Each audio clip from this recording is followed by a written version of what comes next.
Hello besties, welcome back to yet another video. My name is Esther. I am a Namibian YouTuber currently living in the UK. So in today's video, I'm going to tell you a story. But before that, I want to give a shout out to Sabina Minjono. She is one of the people that interact with me in the comment section. Please guys, like, comment and subscribe if you have not already done so. You can also share this video with your family members, and I want to ask you a favor, you guys. Can you please just get me a subscriber each? Can each and every one of you just get me one subscriber, please? Like you just get someone close to you, to subscribe, and I'll have more energy to push out more videos for you guys. Please guys. So anyways, without wasting more time, let's get into today's video. Right, I'm going to tell you a story about my visa. My last day at work was, I think it was the 31st of the month. So I waited until my visa came out. So that means I was at work until I received that email that your visa is ready for collection. So I was in the northern part of Namibia, and I had to collect the visa from Windhoek. That is the capital city of Namibia.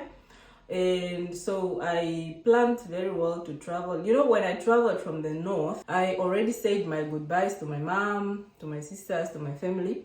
So and also to my work colleagues. I remember my last day at work, they throw me a farewell surprise. So we had that surprise little party at work, and that was my last day at work. And after that, I left work and I traveled to the capital city the next day.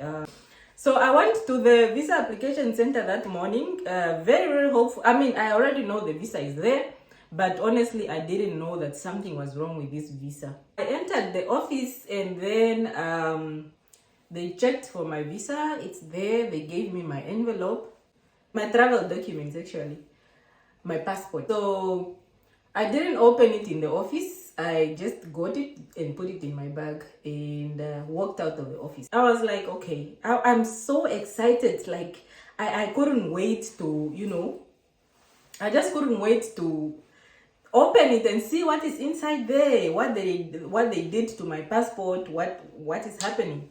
So I walked out of the office and I sat somewhere. Took it out, opened it, took out my passport. There was another letter inside the passport.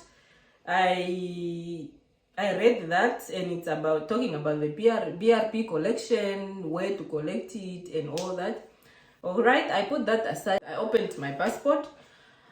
I went through my passport, so I'm looking for the visa. I didn't at that point.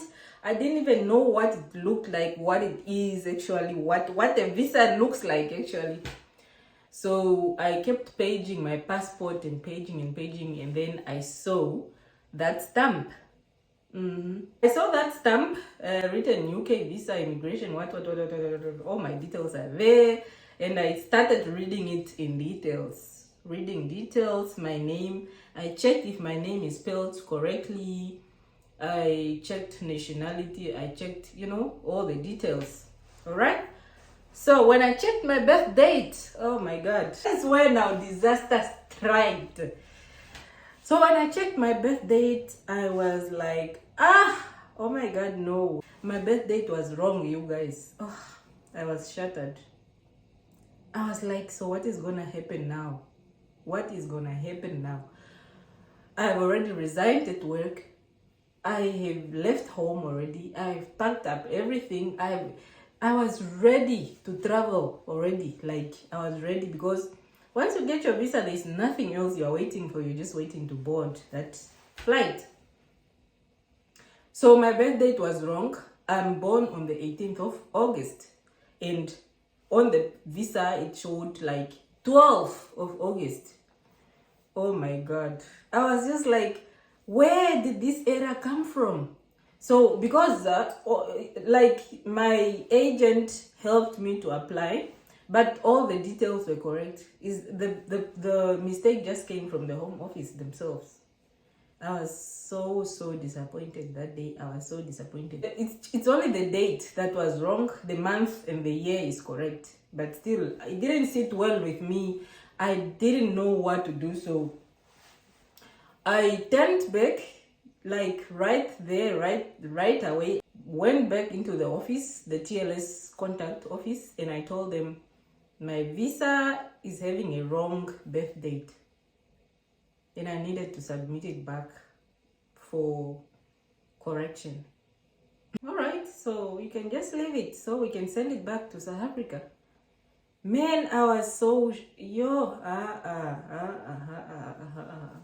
I was like, why? What happened? So I left the visa, I left the passport, I submitted it back, left it in there, and came back out. I rang the agency, told them that, well, I got my visa, but I took it back to the office because it had the wrong birth date. Ugh. They were so, like, my agency first said, oh, congratulations on getting your visa.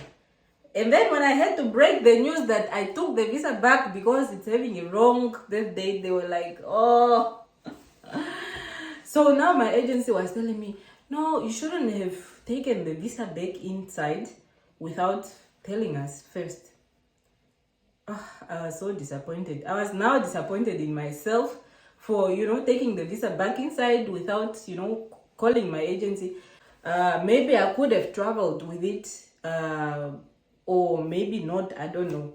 All I know is that I've taken the visa back inside. They've taken it back, and there's no way I can take it back anymore. Guys, the worst part came in when I had to wait for that visa for 1.5 months for correction.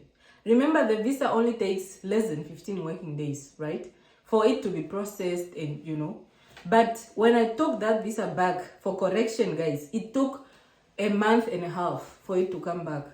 And imagine I had resigned from work. I have 2 things to pay for. I have,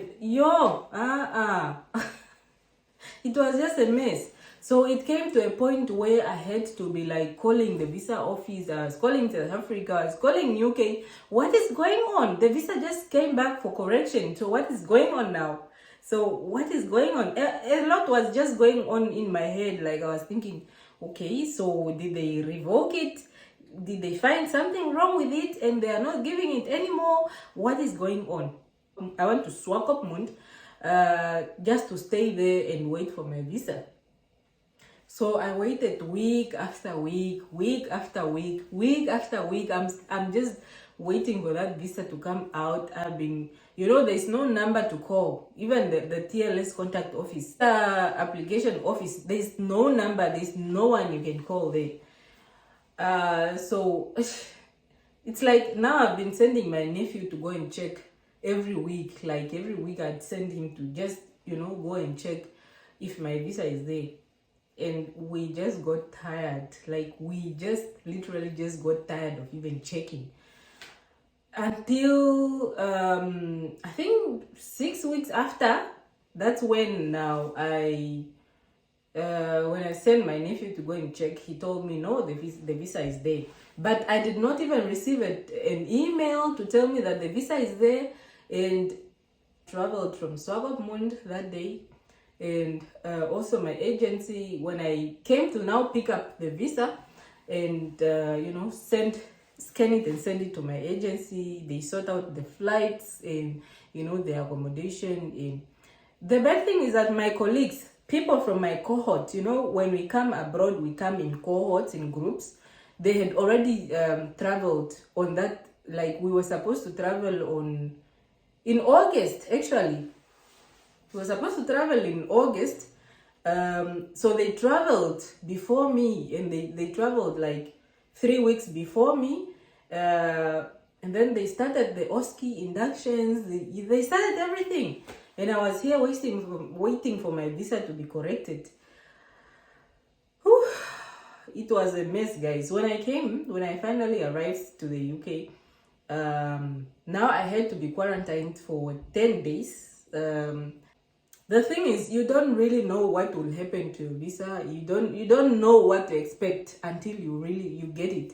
Anybody can make a mistake. You can submit your visa with all the correct information, but the one who's printing, who's entering your information during that time of printing, can just make a silly mistake like that. So yeah, that's what happened. So I waited for the visa to be corrected for over 6 weeks, and I ended up traveling end of September to the UK, while I was supposed to travel in August. Yeah, so that is the end of the story. It's part of my journey to the UK. It was not easy. If you watched my previous videos, I've been struggling with the English tests. I've been struggling with, it was just a struggle. It was not an easy road for me. But here I am today. And yeah, I'm just grateful for being here today. And I'm proud of myself that I never gave up on something that I wanted to do. Yeah, so just don't give up on your dreams in anything that you want to do. Never ever give up.